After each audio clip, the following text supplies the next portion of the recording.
Assalamualaikum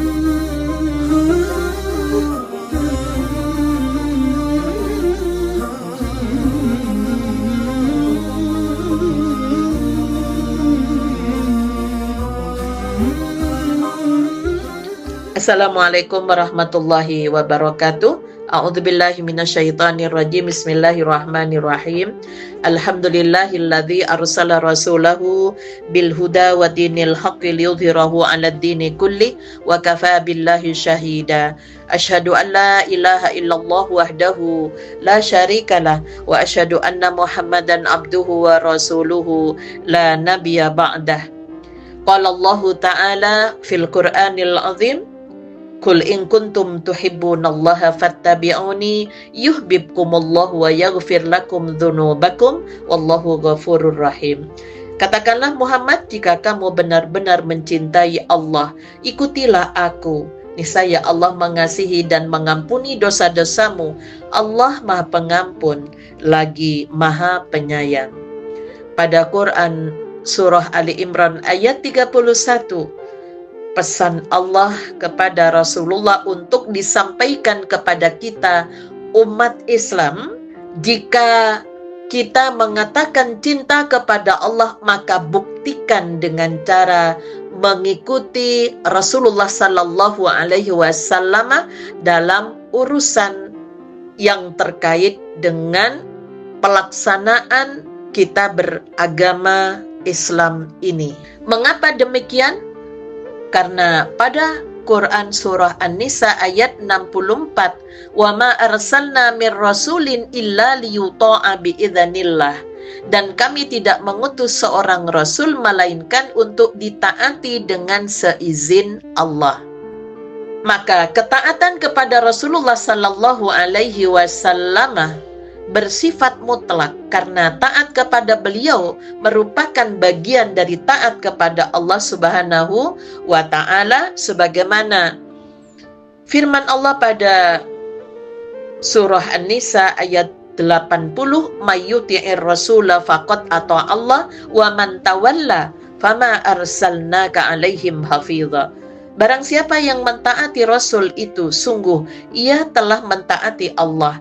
Dan barang siapa yang berpaling dari ketaatan itu, maka kami tidak mengutusmu Muhammad untuk menjadi pemelihara bagi mereka. Kemudian Rasulullah Sallallahu Alaihi Wasallam berpesan kepada kita dalam hadis riwayat Hakim, taraktu fikum amrayni lan tadillu ma tamassaktum bihima, kitaballahi wa sunnati. Aku tinggalkan pada kalian semua dua hal yang kalian tidak akan tersesat selamanya bila kalian berpegang teguh dengan keduanya, yaitu kitab Allah dan sunnahku. Al-Quran dan sunnah yang diwariskan oleh Rasulullah Sallallahu Alaihi Wasallam itu bersifat komprehensif, mencakup seluruh aspek kehidupan manusia secara garis besar. Maka kajian pada kali ini di bulan Rabiul Awal, di mana umat Islam banyak memperingati hari kelahiran beliau tanggal 12 Rabiul Awal, sedangkan harinya hari Senin dan juga bertepatan dengan wafat beliau. Maka ketika kita memperingati, maka momentum dari peringatan itu setidaknya untuk meningkatkan dan mengevaluasi sejauh mana ketaatan kita kepada Rasul, sejauh mana kecintaan kepada Rasulullah yang harus dibuktikan dengan cara sejauh mana kita mengikuti aturan-aturan Allah yang dibawa oleh Rasul lewat perantara wahyu, baik Al-Quran maupun Al-Hadis. Pemirsa dan pendengar yang dirahmati oleh Allah, maka kajian kita kali ini kita mengambil contoh pada Quran Surah Al-Ahzab yang diawali dengan pesan Allah dari ayat 1 sampai ayat 3, anjuran untuk bertakwa kepada Allah. Yang kedua, mengikuti apa yang diwahyukan oleh Allah kepada Nabi Muhammad. Yang ketiga, bertawakal kepada Allah Subhanahu wa ta'ala. Bismillahirrahmanirrahim. Ya ayyuhan nabiyyu taqillaha wa la tuti'il kafirina wal munafiqin innallaha kana aliman hakima. Wahai Nabi, bertakwalah kepada Allah dan janganlah engkau menuruti keinginan terhadap orang-orang kafir dan orang-orang munafik. Sesungguhnya Allah Maha mengetahui lagi Maha bijaksana. Wattabi' ma yuha ilaika mir rabbik innallaha kana bima ta'maluna khabira. Dan ikutilah apa yang diwahyukan Tuhanmu kepadamu, sungguh Allah Maha teliti terhadap apa yang kamu kerjakan. Wa tawakkal 'alallah wa kafa billahi wakila. Dan bertakwakallah kepada Allah dan cukuplah Allah sebagai pemelihara. Pada ayat 1 dan ayat 3, pesan Allah agar senantiasa memelihara ketakwaan dengan cara mengikuti apa yang diwahyukan Allah kepada Nabi Muhammad. Kemudian yang ketiga, bertawakal. Karena di surah Al-Ahzab ini Allah akan menjelaskan beberapa hukum yang terkait dengan keluarga. Seperti pada ayat 5 dan ayat 6, bahwa anak angkat itu tidak sama dengan anak kandung. Maka ketika ada budaya adopsi, adopsi itu hanya sebatas pengasuhan. Jadi jangan ditempatkan seperti anak kandung dalam menerima haknya. Itu mereka tidak mendapatkan hak waris, hanya bisa mendapatkan hak dari wasiat, wajibah, dan hibah yang diberikan oleh orang tua angkatnya selama masih hidup. Namun Islam membatasi maksimal 1/3 dari harta waris. Kemudian pada ayat 37 sampai ayat 40. Di ayat 40 terkait dengan anak angkat Rasulullah yang bernama Zaid. Maka Muhammadun aba ahadim mir rijalikum walakin Rasulullahi wa khataman nabiyyin wa kana Allahu bikulli syai'in alima. Muhammad itu bukanlah bapak dari seseorang di antara kamu, tetapi dia adalah utusan Allah dan penutup para nabi, dan Allah Maha mengetahui segala sesuatu. Karena pada saat itu budaya di Arab, anak angkat dengan sebutan ayah angkatnya. Jadi Zaid dikatakan bin Zaid bin Muhammad.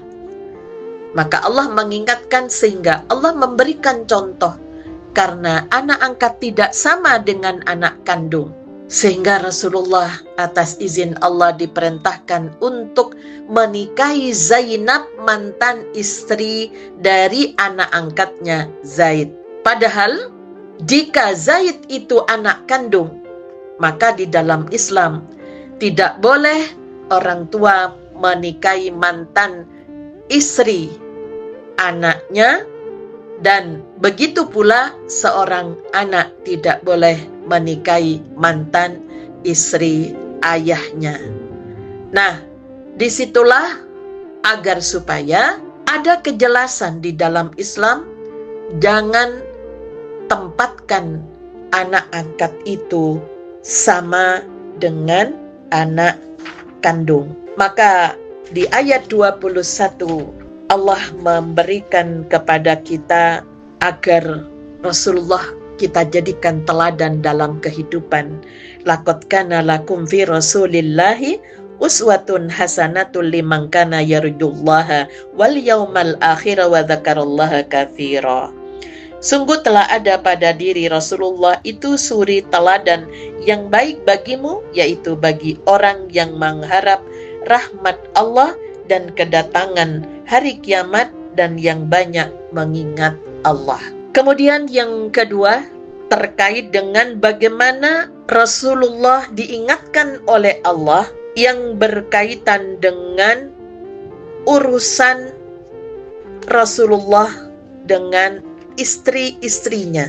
Pada ayat 28, Ya ayuhan nabiyyu qul li azwajika in kuntunna turidnal hayatad dunya wa zinataha fata'alaina umattikunna wa usarrihkunna sarahan jamila. Wahai Nabi, katakanlah kepada istri-istrimu, jika kamu menginginkan kehidupan di dunia dan perhiasannya, maka kemarilah agar kuberikan kepadamu mut'ah dan aku ceraikan kamu dengan cara yang baik.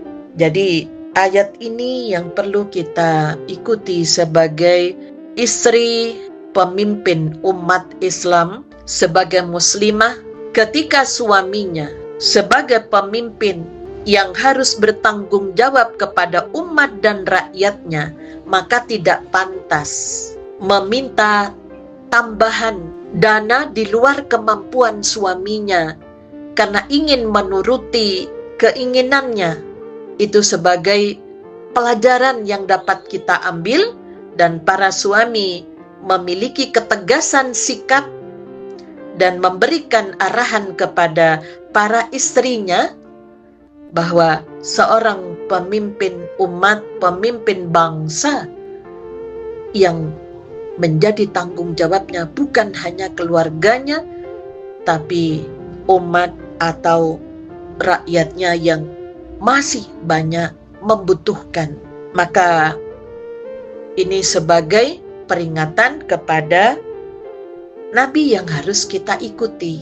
Kemudian berkaitan dengan pesan Allah kepada Nabi di ayat 59 berkaitan dengan pakaian bagi perempuan sebagai istri, anak maupun muslimah secara keseluruhan. Di ayat 59, Ya ayuhan nabiyyu qul li azwajika wa banatika wa nisa'il mu'minina yudnina 'alaihinna min jalabibihin dzalika adna ayyurafna fala yu'dzain wa kana Allahu ghafurur rahima. Wahai Nabi, katakanlah kepada istri-istrimu, anak-anak perempuanmu dan istri-istri orang mukmin, hendaklah mereka menutupkan jilbabnya ke seluruh tubuh mereka, yang demikian itu agar mereka lebih mudah untuk dikenali sehingga mereka tidak diganggu, dan Allah Maha Pengampun lagi Maha Penyayang. Jadi kewajiban laki-laki untuk senantiasa menyampaikan kepada istri dan putrinya serta seluruh muslimah untuk menjaga pakaiannya, jangan sampai tabarruj atau berpakaian yang tidak sesuai dengan syariat Islam. Maka pemirsa dan pendengar yang dirahmati oleh Allah, begitu banyak contoh yang kita jadikan pedoman, dan di ayat 56 surat Al-Ahzab Allah menganjurkan agar kita senantiasa bersalawat, dalam artian menjunjung tinggi syariat Islam yang telah dibawa oleh Rasulullah Sallallahu Alaihi Wasallam, yang dapat menjamin kebahagiaan hidup kita di dunia maupun di akhirat nanti. Innallaha wa malaikatahu yusalluna 'alan nabi ya ayyuhalladzina amanu sallu 'alaihi wasallimu taslima. Sesungguhnya Allah, malaikat bersalawat kepada Nabi. Wahai orang yang beriman, bersalawatlah kamu untuk Nabi dan ucapkanlah salam dengan penuh penghormatan kepadanya. Jadi kalau Allah bersalawat memberikan rahmat, kasih sayang kepada kita umat Nabi Muhammad, kemudian salawatnya malaikat mendoakan kita agar supaya kita diampuni dosa-dosa kita dan dikumpulkan dengan keluarga kita yang seiman. Sedangkan kita diperintahkan untuk berselawat dalam artian yang senantiasa berdoa untuk keselamatan dan sanjungan terhadap syariat yang telah dibawa oleh Rasulullah sallallahu alaihi wasallam, sebagaimana sabda Rasulullah sallallahu alaihi wasallam dalam hadis riwayat Ahmad, man shalla alayya marratan sallallahu alaihi biha asyran, barang siapa yang bersalawat kepadaku satu kali, maka dengan salawatnya itu Allah akan bersalawat kepadanya 10 kali. Artinya Allah menurunkan rahmatnya kepada umat Nabi Muhammad yang senantiasa bersalawat. Pemirsa dan pendengar yang dirahmati oleh Allah, pada Quran surah Al-Ahzab, Allah memerintahkan agar kita meneladani kehidupan Rasulullah sallallahu alaihi wasallam, baik sebagai pribadi maupun dalam kehidupan keluarga dan masyarakat. Selain itu Allah memerintahkan untuk bersalawat.